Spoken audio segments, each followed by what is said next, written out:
But then let's go a little further into this tradition. You have Plotinus. He's a 3rd century Platonist thinker. He says, all beings are beings by the one, both those which are primarily beings and those which are in any sense said to be among beings. For what could anything be if it were not one? Now let's also read this next passage with Proclus. For it belongs to the good to conserve all beings. What conserves and holds together the being of each makes each thing complete. Goodness, then, is unification. In unification, goodness. So here we get a little more unpacking. You have the good, but then you start to get this idea of oneness. What do we mean by good? Something's good for you, or good for me, or good for that. A good cup of coffee, a good human being, a good squirrel. What it is, ultimately in this tradition, is some kind of unity, some kind of cohesion. I always joke, like, if you look at a squirrel, and you watch the squirrel climbing around, it's collecting acorns, it's mating, it's doing its thing, good squirrel. It's got a certain kind of unity, a certain kind of perfection, a certain kind of goodness. Squirrel goes up the tree, I've actually seen this from experience, jumps off the tree to its death, bad squirrel, right? Not functioning properly, something's wrong, disconnect within the squirrel, but it literally has turned into multiplicity, whatever you want to call it, splat, roadkill, it's done for. It's not good for that to happen to the squirrel. And so we see goodness and unity also go together. Let me give a different example. Virtue. What is virtue? Right? And we could talk about, I got a whole class on virtue, but in its basic sense, virtue is the proper unity of you. Right? I have desires. Say desire for food, desire for sleep, desire for sex. But there's a proper unity, a proper ordering of that. And we call that proper ordering virtue. But notice, by virtue, I mean goodness. And so, in this tradition, goodness and unity go together. But once we start to see that, goodness and unity go together, in fact, for you to exist at all, as Plotinus says, requires some unity. You are a unity of parts. And if you lose those parts, you literally decay, you die. And so, for you to exist is already to have some kind of oneness, some kind of goodness. But that means truth. Because if you exist, you're true, certainly. You stand out. I can look at you right now and go, there he is. Right? He stands out from non-being, from non-existence as this kind of thing in the world. It's not false. And interestingly enough, there's a Greek, the Greek aletheia literally means to unconceal, to be unhidden. So something stands out from non-existence, says, here I am, I'm this kind of thing, I have this kind of unity, this kind of goodness. Oneness, goodness, truth. And now maybe at this point you're like, man, it's going on about all these things. We haven't talked about beauty yet. But here it is. Beauty, at least in some basic sense, is a kind of delight in that. Here's another quote from Plotinus. It's something we become aware of even at first glance. When it sees something akin to it or a trace of its kindred reality, is delighted and thrilled and returns to itself and remembers itself in its own possession. Here, Plotinus is talking about those few moments when something in the world, its goodness, its unity, its truth, wakes us up. It reminds us about something of ourselves, and it delights us.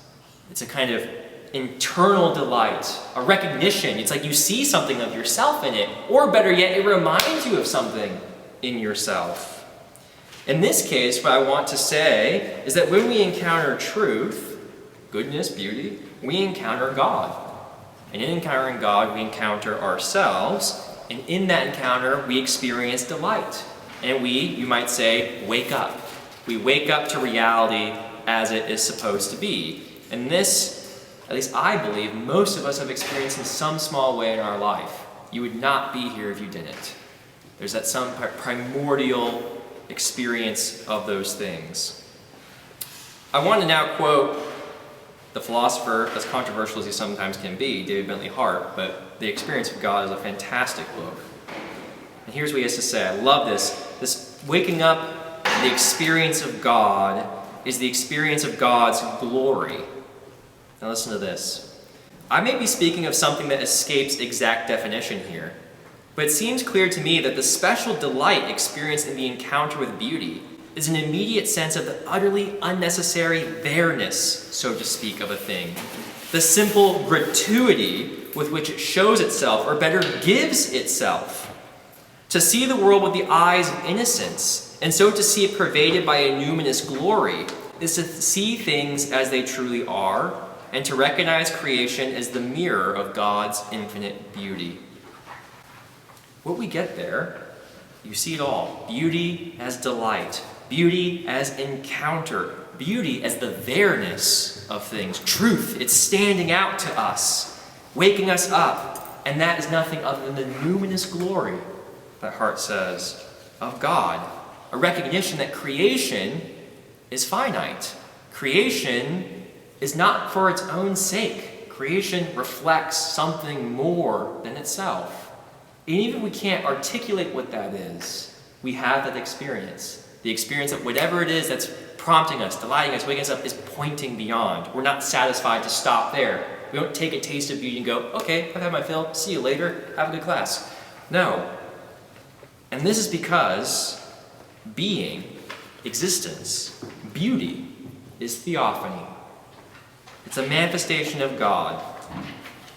And I want to say a little bit about, you see a lot of, again, set up here, lots of Plato and Plotinus and so on. This initial idea of beauty as theophany, say, what exactly is doing the waking up that I'm talking about? What exactly is it that you're delighting in? Goes all the way back to, as I said, Plato, with this idea of form. Forms, maybe, I don't know how many of you have taken like a college philosophy class, everyone knows Plato's forms, ethereal chairs floating out in space or something like this. This is a very bad account of Plato, as you'll see shortly. But what he means by form, and the Greek, or, the English, I should say, does not capture the Greek, the eidos of something, the idea of something, where we get our word idea. Idea is a better word. The forms are Plato's ideas, is the look of something. So everything has a form. This has a form, right? The form of table. If I asked you, what is this? You would immediately, or I guess it's a stand, right? That's a human. That's the floor. Here's a column. There's a camera, right? The form presents itself to us, and it's what makes it intelligible to us, makes it knowable. It brings itself to our awareness. And for Plato, and this would go on to have enormous ramifications for the whole history of philosophy and theology, all of reality, all of existence is form. What does that mean? All reality is an idea. And it didn't take long for someone to say, whose idea was it? Ideas belong to a mind. Ideas, intelligibles, are intellected. They're thought about. They don't just float around in the ether. And so eventually, you start to get the sense that all of reality is not just idea. Everything you see, everything that has a definition, everything that's given to your mind is real, it's external to you, it's also deeply inward to you, but as I've said, it belongs to someone else. And when you come to think that idea, this is so radical in my mind, but it just blew me when I was a young man. Every time you think something, if it's someone else's idea you're thinking, then you're thinking with them. That is, you're participating in their life, in their mind. In the same way that when we speak to each other, I share ideas with you, we communicate, we dialogue, we have a relationship, we participate in each other's life. And when you think what I'm saying, just like you're doing right now, our minds are linking up. We are sharing, we are communing with each other.